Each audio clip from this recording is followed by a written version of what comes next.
Mulheres competem entre si? Como todo mundo? É verdade que as mulheres se arrumam para agradar os homens? Não. Elas se arrumam para competir entre elas, principalmente. Sororidade existe? Não. É mais fácil acreditar em uma mulher do que acreditar em um homem? Não.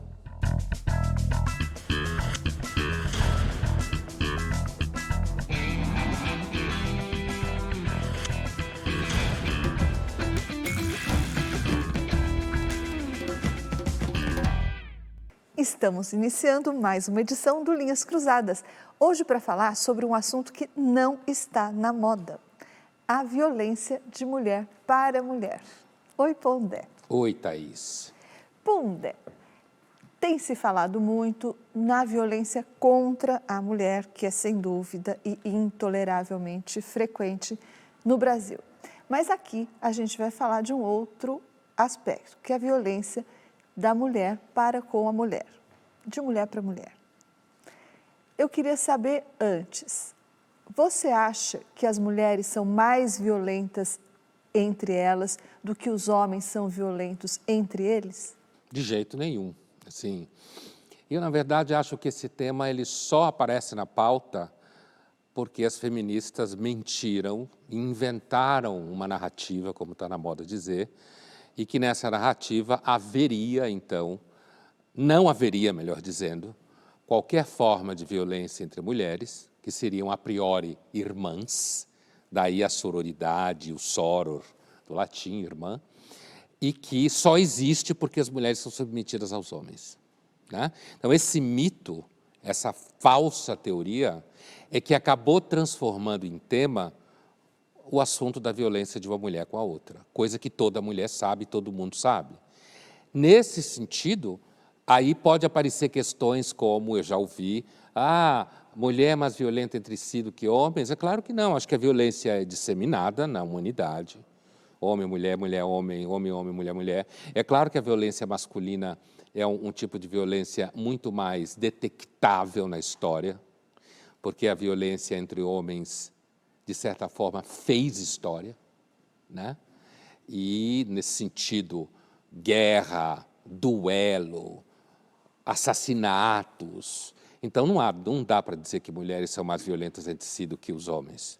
Então, falando ainda na questão de gênero, você não vê diferença nem na frequência e nem na existência, na ocorrência, mas você vê uma diferença de natureza. Se disse, por exemplo, que a violência entre os homens é mais visível, talvez seja mais física, talvez? Sem dúvida. Quer dizer, e nesse sentido, é claro, eu lembro de algum tempo atrás, se não me engano, o prefeito de Bogotá, acho que foi Bogotá, na Colômbia, se não me engano, ele fez uma espécie de experimento em que ele pediu, sei lá, um dia da semana que os homens não saíssem na rua, só mulheres. E isso teria diminuído a violência no sentido de assalto. Acho que isso foi no começo do século XXI, por aí. Lá pelos anos 2001, 2002, alguma coisa assim, ou no final do 20. E por quê? Porque normalmente os homens estão mais envolvidos em violência física, seja ela de alguma forma legitimada por guerras e tal, ou ilegítima. Nesse caso, basta ver a lotação das cadeias, a proporção entre... E o tipo de crime que os homens cometem, diferente das mulheres. Então, há sim, claramente, uma diferença. A violência masculina tende a ser mais física. E, agora, isso faz com que se ache que uma mulher não é violenta com a outra. É claro que é. Basta você conviver com mulheres no trabalho, na família. É a violência mais psicológica, quase. Será que as mulheres competem mesmo entre si? Linhas Cruzadas foi às ruas fazer essa pergunta. Vamos ver o que as pessoas responderam. Eu creio que as mulheres competem entre si, que elas, assim, eu como mulher, a gente se sente na vontade de mostrar que é melhor. Mas é sutil, não é aquela competição de muito acirrada que nem os homens fazem, né? É para machucar, às vezes machuca as pessoas. Eu acho que as mulheres são mais sutis. Eu acredito que algumas sim. A gente não pode relativizar, né? Mas algumas competem. Com certeza, porque as mulheres, elas elas disputam entre si, né? Se uma está bem vestida, a outra quer ficar melhor. Então, infelizmente, eu não sei se é por conta da sociedade, mas as mulheres competem sim, com certeza. As mulheres se arrumam mais para outras do que para os homens. Sim, eu acho que sim, por conta da sociedade machista, que é muito forte, pesa muito nelas, né? Então, acho que isso, de alguma forma, faz com que elas entrem em competição entre elas, mas não de maneira voluntária, né? É uma coisa que a pressão que vem por elas, vem em cima delas, que faz com que isso aconteça muito forte no universo feminino. Infelizmente, eu acho que sim. Eu acho que a gente é criada desde pequena a olhar a outra e, infelizmente, né, a nossa cultura é muito machista, então, desde pequena, a outra tem o cabelo mais bonito, o cabelo maior, tem os cílios maiores. Eu acho que a gente tinha que melhorar muito nisso, porque é uma pena. Uma das entrevistadas fala que existe mesmo, logo no começo, e não sabe se é por causa da sociedade. Aí o rapaz, que quer ser mais feminista do que as feministas, põe na conta do machismo. A outra menina também põe na conta do machismo. Na realidade, esse argumento é um argumento que você não consegue provar, né? Mas ele tem uma validade, dizer que é a sociedade machista. Ele desresponsabiliza a violência de uma mulher pela outra. É isso que ele faz. Aliás, como todo argumento que vem dessa esquerda cultural americana, desresponsabiliza, porque Ou você não seja, consegue a mulher provar isso. agride sim, a mulher compete sim, mas isso é culpa dos É homens. culpa do homem, quer dizer, quando não há nenhuma forma de provar essa hipótese, zero forma, né? Quer dizer, seria mais simples se a gente pensar aqui naquele conceito muito famoso da filosofia chamada navalha de Occam, né? Conceito do William of Ockham, né? Que é, diante de duas teorias, escolha a que é mais simples. A teoria de que é porque a sociedade sempre foi machista, então as mulheres só competem porque os homens criam ela para elas. Você, para testar essa hipótese, você teria que criar um outro planeta, com outra população, e ninguém consegue fazer isso. A outra hipótese é as mulheres competem entre si, porque os seres humanos competem entre si. É tão óbvio, é tão ululante, que fica uma coisa assim, tipo, pô, será que eu estou louco porque eu vejo que é uma hipótese simples? Seres humanos competem entre si. Seres humanos se ajudam, competem, preferem esse, preferem aquele, não gostam de um, não gostam do outro. Por que é que as mulheres haveriam de partilhar de uma bondade suprema e só não fazem porque os homens malvados não deixam? É intelectualmente miserável essa hipótese. Então, você está voltando àquele seu argumento inicial, de que a violência entre as mulheres só virou, digamos, notícia, porque ela foi desmentida ou tratada como uma mentira por um grupo de feministas. E, Thaís, eu às vezes suspeito que grande parte do tempo que a gente gasta em debate público, no começo do século XXI, agora adentrando a terceira década, é jogando tempo na lata do lixo para ter que lidar com mitos que a crítica cultural inventou. Você tem que ficar o tempo inteiro se batendo com isso, porque essas coisas se espalham para a educação, se espalham para a psicologia, caem nas redações de jornal, formam filósofos, sociólogos, todos os ólogos que você quiser, né? E você tem que ficar o tempo inteiro limpando a sujeira que vai sendo criada, sujeira aqui, igual a teorias falsas, e perde tempo de tentar compreender como o mundo funciona. Vamos assistir agora uma cena de Modern Family, em que a personagem Claire fica surpresa ao saber que a Glória, que é a mulher do seu pai, com quem ela sempre teve uma certa rivalidade, está grávida. Vamos ver a reação dela. I'm pregnant. You're gonna get fat. Oh, okay. It's great. It's great. You're pregnant. That's great. Congratulations. Wow, it was a surprise. Yeah, I'll bet. What did my dad say? I haven't told him yet. I worry that he's going to think it's not such great news. Oh, no. Don't be silly. He's gonna be thrilled. I knew he wasn't gonna be thrilled. And if history was any indication, he wasn't gonna be able to hide it. Muito amiga. Né? Não, mas assim, veja, se você tem uma situação, é muito sabido que um dos ambientes onde você tem mais tensão, é o ambiente onde um pai se casa com uma mulher muito mais jovem, que pode estar perto da idade da filha, certo? Quando as meninas percebem que não precisam mentir, elas falam disso até hoje. Quer dizer, mas como o discurso falso feminista nesse assunto cria como que um imperativo moral, certo?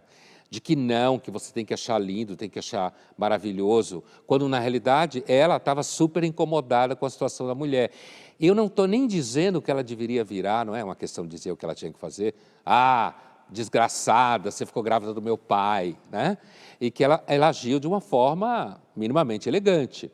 Mas o interessante da cena é que, na sequência, você consegue saber o que ela está pensando verdadeiramente.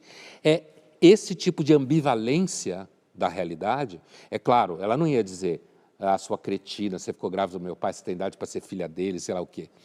Mas a segunda parte da cena, hoje, é como se ela tivesse que ser proibida em muitos setores. Por quê? Porque está mostrando a realidade do sentimento dela. Que muita filha de pai que se separa da mãe e se casa com a mulher da idade dela, tem vontade de matar a madrasta jovem, fala horrores dela, diz que é vagabunda, que não sei o quê, apesar de hoje em dia ficarem falando para as meninas, mentindo, que elas não sentem isso. Linhas Cruzadas volta já já e no próximo bloco nós vamos ver a violência entre as mulheres e as suas manifestações.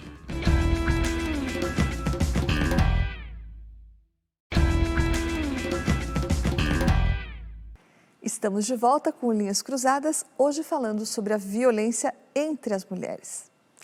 Bom, Dé, um dos motes do feminismo é de que ninguém larga a mão de ninguém, ou seja, as mulheres não deixam as outras mulheres na mão, coisa que você já disse que não é verdade, porque a violência existe entre homens e, portanto, entre mulheres também, apesar de que com características diferentes.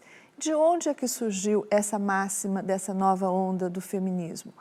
Ninguém solta a mão de ninguém. E por que isso foi criado? No que isso beneficia a ideia da nova onda feminista? Beneficia porque é um argumento que visa supostamente criar um outro contrato social entre as mulheres. E ao criar esse outro contrato social entre as mulheres, fortaleceriam as mulheres na luta contra a sociedade patriarcal. É uma versão análoga à ideia do trabalhadores do mundo univos. A ideia de que um determinado grupo, que é evidentemente vítima de uma estrutura opressiva desde que o cosmos existe, supostamente, né? E, por isso, iria estabelecer uma unidade entre o grupo contra aquele que a oprime. E ao fazer isso, então, que é justamente a ideia da sororidade, né? Quer dizer, sororidade, do latim soror, não fraternidade representando a humanidade como um todo, o amor entre irmãos, frater, mas sim soror, o amor entre irmãs. Então, essa ideia da sororidade, que é essa hipótese feminista falsa, que ela se articula em analogia à hipótese da luta dos trabalhadores, que hoje é completamente ultrapassada, tanto é que a esquerda teve que grudar em coisas como identidades de gênero, porque os operários claramente querem melhorar de vida, arrumar emprego e viajar para tudo quanto é lugar, e dane-se a luta de classes, certo? Então, a esquerda, viúva do socialismo histórico, ela teve que grudar em outros grupos. E aí faz um discurso semelhante, de que as mulheres vão se unir contra os homens, contra a opressão, e dessa forma vão se tornar poderosas e não vão se dividir, não vão competir entre elas, certo? Isso normalmente funciona principalmente com menina jovem, que hoje em dia sofre um estrago enorme de professoras feministas e professores feministas, que ainda são piores. Então, as professoras feministas e os professores feministas ensinam essas meninas jovens que existe no mundo essa fraternidade, essa sororidade, e não um mundo em que mulheres assim como homens competem com homens, mulheres competem com mulheres. Então, vamos trazer isso para a prática. Que exemplos concretos desautorizam a tese da sororidade que é pregada pelas feministas e pelos feministas? Olha, esse tema só existe porque inventaram a mentira que não existe essa violência. Porque a violência existe entre a humanidade como um todo. Você pode encontrar isso, por exemplo, no ambiente de trabalho, né? No sentido de que uma mulher compete com a outra, fala mal da outra, inventa uma história contra a outra, porque ela quer o lugar da outra. Né? Assim como todo mundo no ambiente competitivo de trabalho. E aí o que acontece? Quando você inventa que não existe a competição por trabalho, e essa competição ela pode aparecer, por exemplo, inclusive na forma, como eu dizia no começo, o modo como você fala da colega de trabalho, certo? Você solta uma palavra que, seja lá por que razão, talvez evolucionária, as mulheres parecem ter um vocabulário mais sofisticado do que os homens, dominar mais o vocabulário subjetivo, como se fala. Então, a violência é de forma mais sutil. Então, às vezes, você joga uma palavra numa reunião, porque a colega de trabalho não chegou, ou ela chega atrasada com o cabelo molhado do lado de um outro colega de trabalho. Aí a outra já olha uma para a outra e dá uma risadinha, porque está com o cabelo molhado no meio do expediente.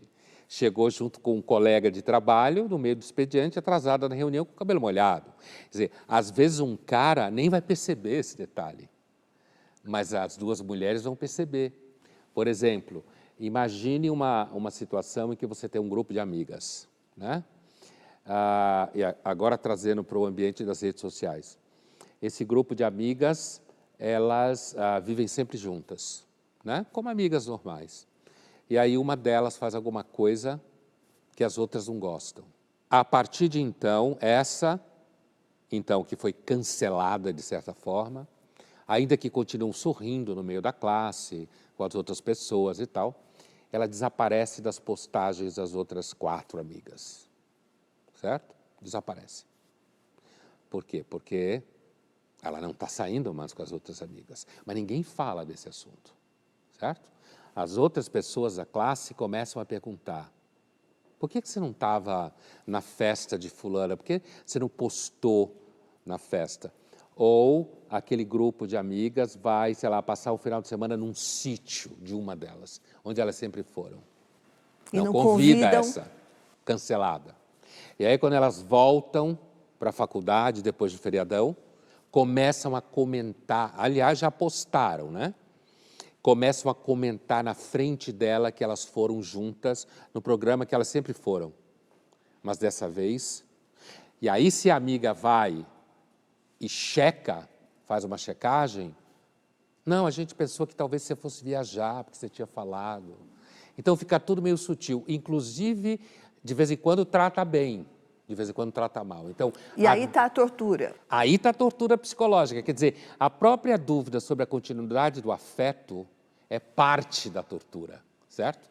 Você deu 2 exemplos de violência entre as mulheres. Um no ambiente de trabalho, que pressupõe uma mulher mais velha, já madura e formada, e a outra no ambiente de rede social, que pressupõe uma garotada mais nova. Então, você acha que esse tipo de violência, como você descreveu, sutil, não declarada, ela tem idade ou ela se estende por várias gerações? Acho que ela não tem idade, não. Quer dizer, as pessoas, quando envelhecem mais, tanto homens como mulheres, tendem a diminuir a violência. A mulher que já viveu mais e que hoje tem 50 anos ou 45, ela pegou menos essa rebordosa, porque é uma propaganda sistemática que vem desde a escola, né?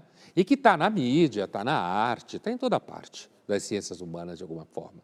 Então, essa mulher de 50 anos, ela é capaz de enxergar, inclusive porque quando você tem 50 anos, espera-se você entenda um pouco melhor como funcionam as mentiras do mundo, né? Agora a gente vai ver uma cena de Grey's Anatomy, em que a Cristina Yang, que é a personagem tida como a mais inteligente da sua turma, faz um comentário irônico sobre uma outra médica, Izzy. Vamos ver por quê. Only 6 women out of 20. Yeah, I hear one of them's a model. Seriously, that's gonna help with the respect thing? You're Christina, right? Monroe. That's the Nazi? I thought the Nazi would be a guy. I thought the Nazi would be a Nazi. Maybe it's professional jealousy. Maybe she's brilliant and they call her a Nazi because they're jealous. Maybe she's nice. Let me guess, you're the model. Uma das maiores mentiras que existe no ambiente de trabalho ou em faculdade, em geral, é que os homens põem em dúvida a inteligência das mulheres bonitas. Isso é uma mentira descarada. Quem primeiro coloca em dúvida a inteligência de uma mulher bonita é outra mulher. Como essa série aí mostra. É outra mulher. É ela que põe em dúvida a capacidade de uma mulher bonita, achando que, na verdade, ela só está ali porque ela é bonita. E mais, que porque ela é bonita, em algum momento ela vai se revelar burra.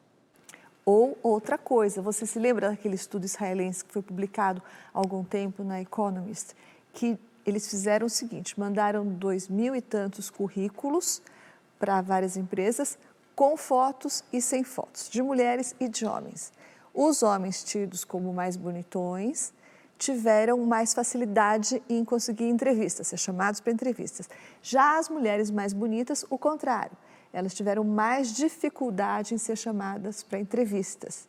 E é claro que o estudo ressaltava que a maior parte, a imensa maioria das recrutadoras dos RHs eram mulheres. Portanto, a conclusão era de que não só as mulheres, como você fala, desconfiam da inteligência das outras, como as mulheres teriam uma inclinação a boicotar a contratação de mulheres bonitas. Com certeza.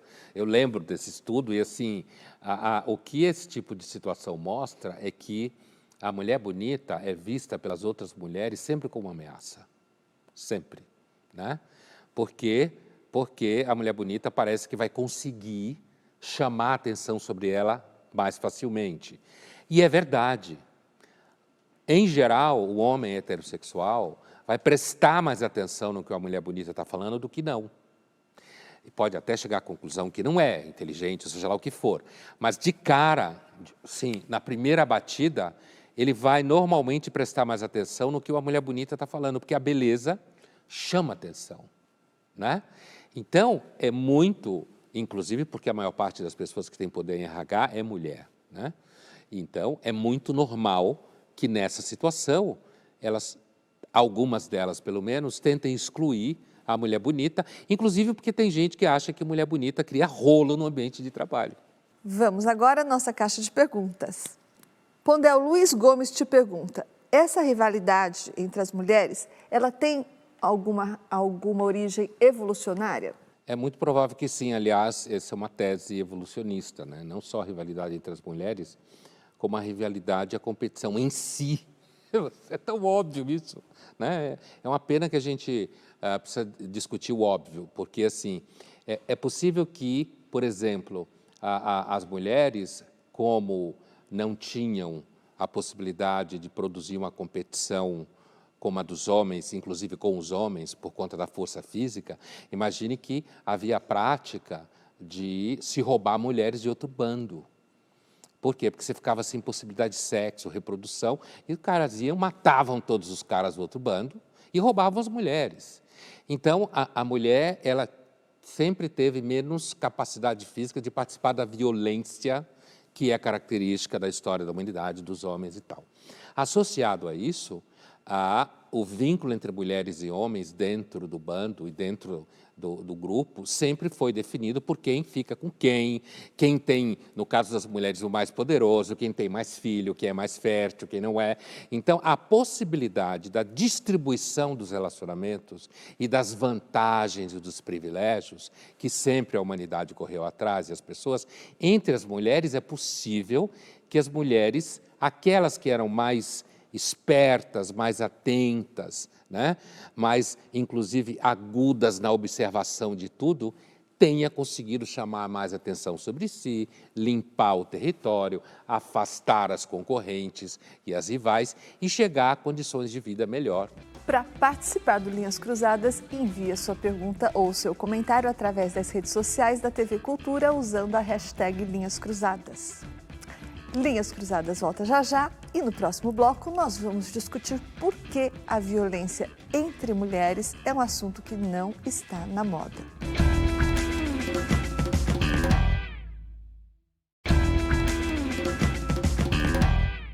Estamos de volta com Linhas Cruzadas, hoje falando sobre a violência entre mulheres.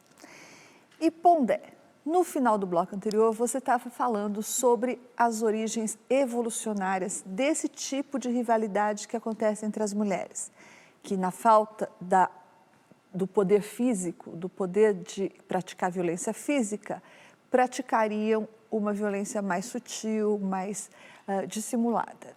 Mas aí, esse tipo de violência mais sutil e dissimulada também parece acontecer entre as mães, uma categoria à parte aí. Existem muitas mães que dizem que costumam receber recados sutis de outras mães, indicando que elas não tratariam tão bem assim os seus filhos, que talvez elas estivessem fazendo alguma coisa errada. Ah, você dá isso para ele? Puxa, que coisa estranha. Na minha época isso era proibido, isso não se dava. Existe uma violência específica de mãe para mãe?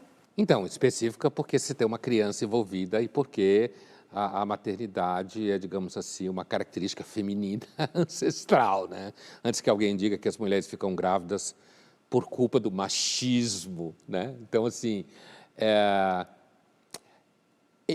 porque competir sobre a sua competência enquanto mãe é uma das formas mais antigas de competição entre as mulheres.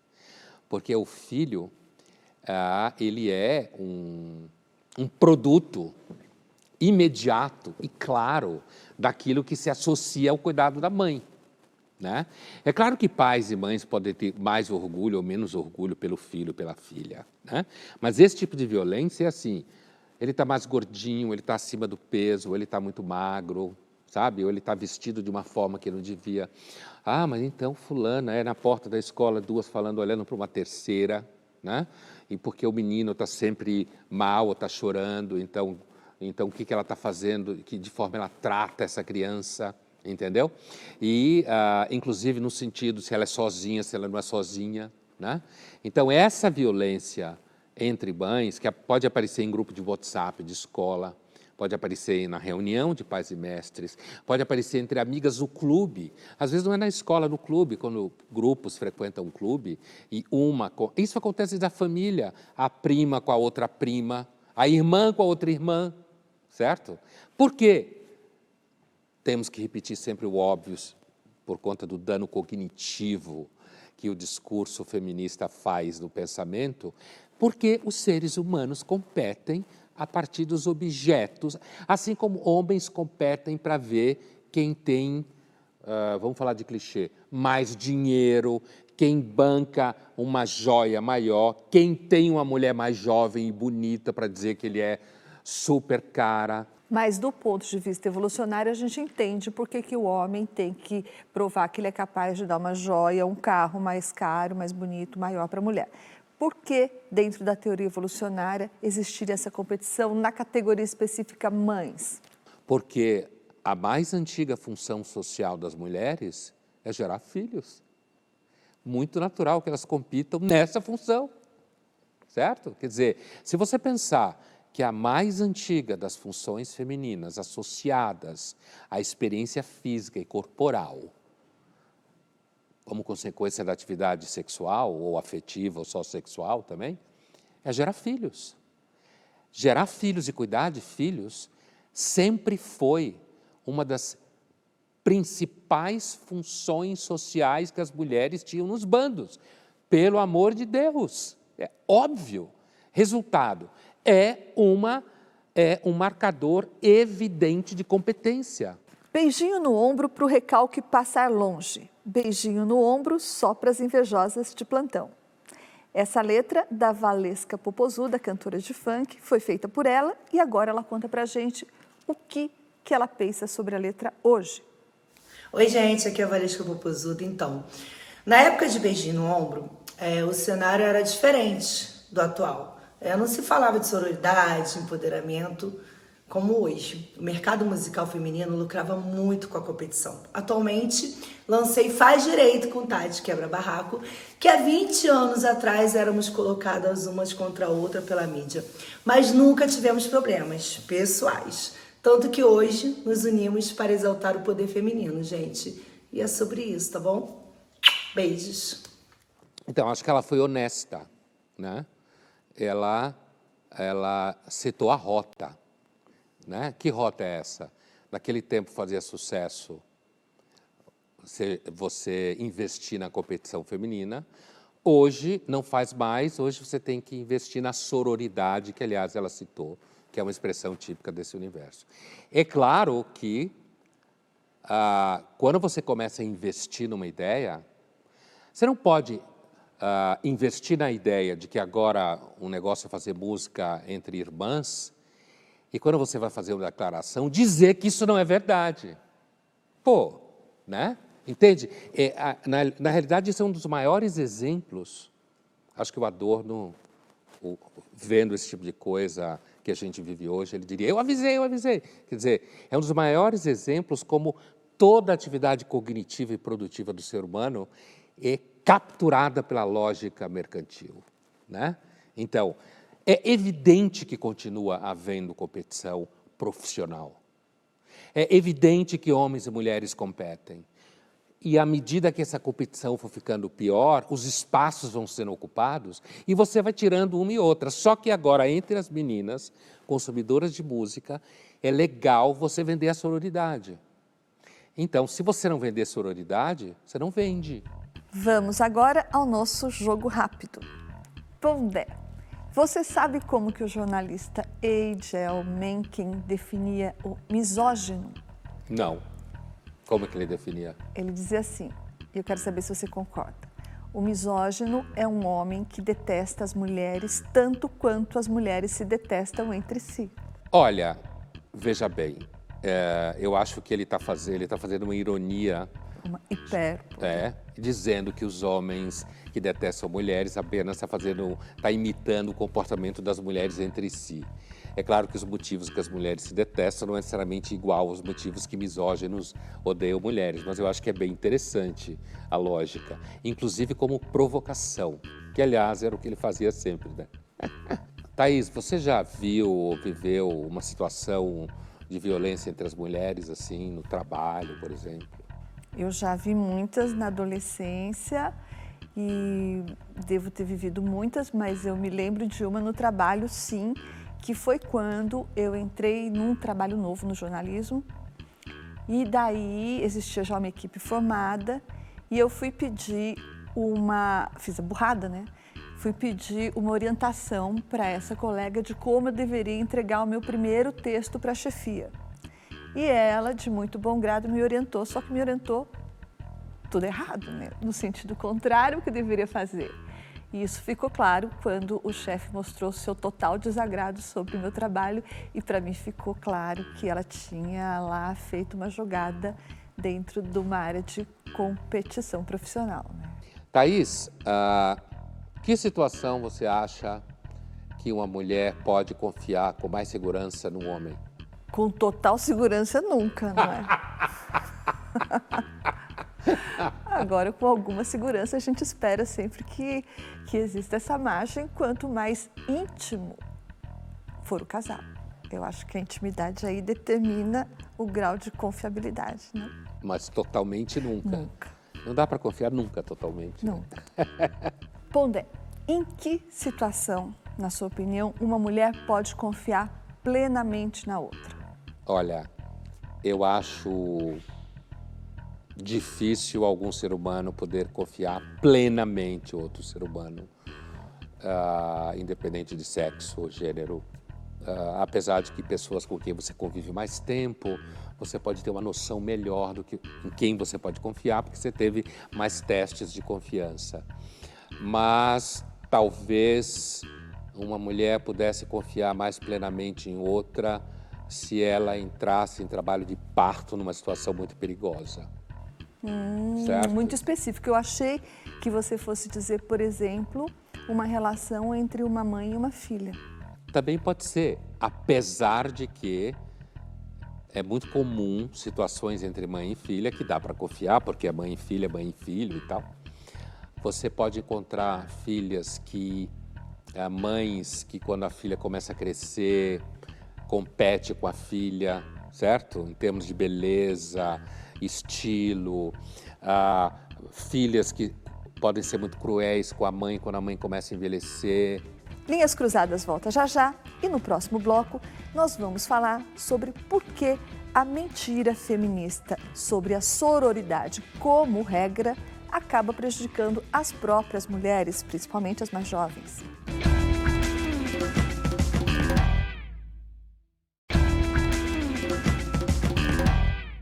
Estamos de volta com Linhas Cruzadas, hoje falando sobre a violência entre mulheres. Pondé, então até agora você falou que essa pregação feminista que reza que toda mulher é amiga, irmã, solidária a outra mulher, que nenhuma mulher solta a mão de outra mulher, que tudo isso não funciona porque existe a violência e a competição entre as mulheres, assim como existe a violência e a competição entre homens. No que essa pregação feminista, que coloca a sororidade como regra geral, acaba prejudicando as próprias mulheres e por que ela acaba prejudicando principalmente as mulheres mais jovens? Porque as mulheres mais jovens, assim como os homens mais jovens, estão, tipo assim, chegando no mundo, né? Estão, digamos assim, no momento formativo mais claro. E desse processo estão aprendendo códigos, né? Estão aprendendo relações, gestos, palavras, que inclusive são as palavras, como a filosofia da linguagem sabe há muito tempo, organiza em muito o modo como você sente o mundo, como você age nele, certo? Você pega meninas jovens que estão na escola, no começo, e você começa a dar para elas um certo código de interpretação da vida que elas estão tendo, do modo de relação que elas estão tendo, das dificuldades que elas passam, dos medos que elas passam. Quando você começa a oferecer a essas meninas um certo código esse que é completamente dissociado da experiência humana concreta, certo? Que é o fato de que existe ambivalência, competição, rivalidade, momentos assim, momentos assado nas relações humanas, incluindo as relações entre as mulheres. Quando você oferece um código falso para isso dificulta o ferramental que essa menina tem para se relacionar com a vida e com o mundo na medida que o tempo passar e na medida que ela tiver que encontrar recursos para ela enfrentar esse mundo. Aí ela vai para a realidade e quebra a cara. A mentira está em ser oferecida uma visão de mundo que diz que só há violência entre as mulheres por culpa dos homens. E que se os homens forem, de alguma forma, controlados, transformados, né, as mulheres deixarão de ser violentas entre elas. E aí essa menina fica perdida, porque, na verdade, o que está oferecendo para ela, Thaís? Você está oferecendo para ela um ideal de eu, no senso comum, estou pensando aqui em Freud, um ideal de eu. Que ela mesma não vai conseguir alcançar. Que ela não vai alcançar, certo? E que vai ser mais um elemento para fazer com que ela ache que ela não é capaz, que ela está aquém, certo? E, por sua vez, poderá se transformar em mais uma ferramenta de violência. Violenta no sentido que você torna essa menina possivelmente mais vulnerável, porque ela tem menos recursos para lidar com as emoções humanas, né? Que são emoções históricas, que existem transformações, que a gente não sabe se transformou hoje, se amanhã continua igual, tudo bem. Diante dessa situação, você vê que a ideia é de que nós vamos encontrar um grupo social que vai excluir do mundo a violência. Então, assim como o marxismo histórico, como eu dizia no começo da nossa conversa, no Manifesto Comunista, chamava os trabalhadores a se unir e salvar o mundo, Agora, essa mentira feminista quer dizer que as mulheres vão salvar o mundo porque elas não têm vocação à violência. A vocação à violência é gerada pelos homens, assim como a vocação à violência era gerada pelo capital. Pondé, a ficção costuma ser também um caminho de aprendizado. Você falou sobre as mensagens que as meninas recebem nos consultórios terapêuticos, na escola, das professoras, etc. Mas a ficção não seria um caminho também para elas encontrarem essas contradições e essas realidades para além do discurso feminista? Então, eu lembro aqui de um livro específico chamado A Exceção, né, publicado no Brasil, que eu até recomendaria para quem se interessa sobre esse tema, que é um livro que se passa em Copenhague. Copenhague tem o famoso Centro de Combate ao Genocídio, né? Que tem lá raízes na história da Dinamarca, no combate ao nazismo e tal. Não vamos tão longe assim. E esse centro, que é um centro de referência no mundo, você tem lá dentro, então, as sociólogas, psicólogas que trabalham no centro, e você tem uma secretária de um dos chefes, que ela é uma mulher, como se chamava no Brasil antigamente, de Doriana, certo? Ela trabalha como secretária, então ela não é socióloga, antropóloga, psicóloga, filósofa, né? E ela tem uma família, filho, marido. E essas mulheres que trabalham no Centro de Combate ao Genocídio, certo? Portanto, num ambiente calçado numa causa social nobre, sem dúvida, elas começam a torturar essa moça, porque consideram essa moça medíocre, careta, ultrapassada, e, portanto, ela é uma exceção àquele comportamento que essas mulheres emancipadas e cultas do centro acham que as mulheres deviam ter. E aí começam a infernizar a moça. Não vou dar spoiler, né? Não preciso dar spoiler para explicar isso. Então vamos agora ver uma cena de Kill Bill de Quentin Tarantino, que mostra o enfrentamento de duas assassinas profissionais, as personagens vividas por Daryl Hannah e Uma Thurman. No passado, elas tiveram várias coisas em comum, entre elas uma paixão pelo mesmo homem, que é o Bill, e também o mesmo mestre. Mas agora elas são inimigas mortais. L. B. Something I've always been curious about. Just between us girls. What did you say to Pai Mei to make him snatch out your eye? I called him a miserable old fool. Bad idea. Know what I did? I killed that miserable old fool. How do you like the fish head? Miserable old fool. I poisoned his fish heads.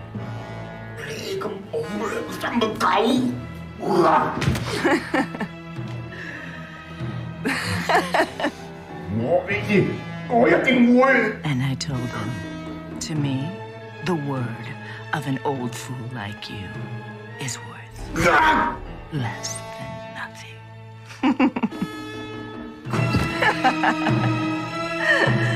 That's right. I killed your master. And now I'm gonna kill you too. With your own sword, no less. Which in the very immediate future will become my sword. Bitch, you don't have a future.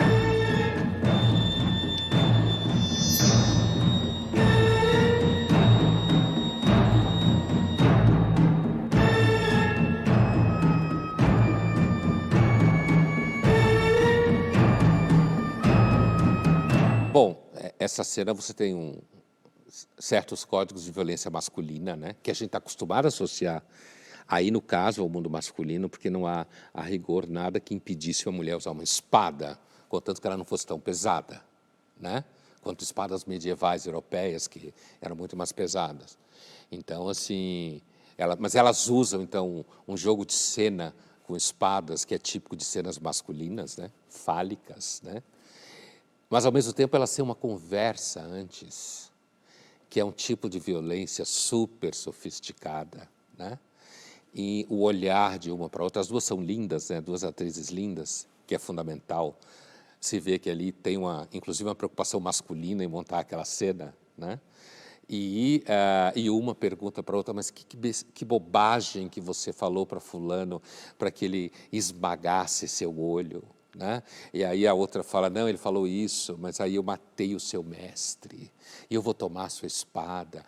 Mas elas falam isso de um jeito absolutamente doce, aparentemente doce, sem elevar a voz, com um tom de voz brando. Como mulheres. Como mulheres conversam, suavemente. E, no entanto, tem uma violência ali, que, claro, vai se tornar explícita.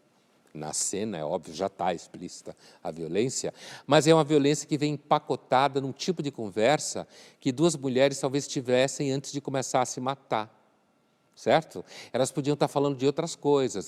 Uma cena como essa, uma podia perguntar para a outra, o que você fez para que fulano largasse você para vir ficar comigo, por exemplo, né? É o tipo de conversa que podia aparecer ali. Mas é claro que você tem aquele contexto do mestre, da luta, da coisa meio oriental e tal, então vai para esse lado do mestre que matou, do olho que ela perdeu, porque inclusive uma mulher ficar com aquele negócio no olho é horroroso, né? É claro que alguém pode achar meio sexy, de repente, mas normalmente é horroroso. Então, ela estava, na realidade, perguntando o que você falou para fulano para que ele deixasse você tão feia. E vamos lembrar que, como pano de fundo desse comentário maldoso, tinha também a disputa por o mesmo homem, não é? Bom, é uma coisa normal que aconteça. Ainda mais se a outra for mais feia e for caolha. Você lembrar que ela é caolha é um modo de você lembrá-la que a chance dela competir pelo mesmo homem é normal, né? Veja, homens também podem competir por mulheres. O problema todo é que se mente sobre o fato das mulheres competirem entre si, como todo ser humano normal compete. E se você for caolha, a chance de você perder a competição é enorme. Linhas Cruzadas fica por aqui, mas na semana que vem a gente está de volta.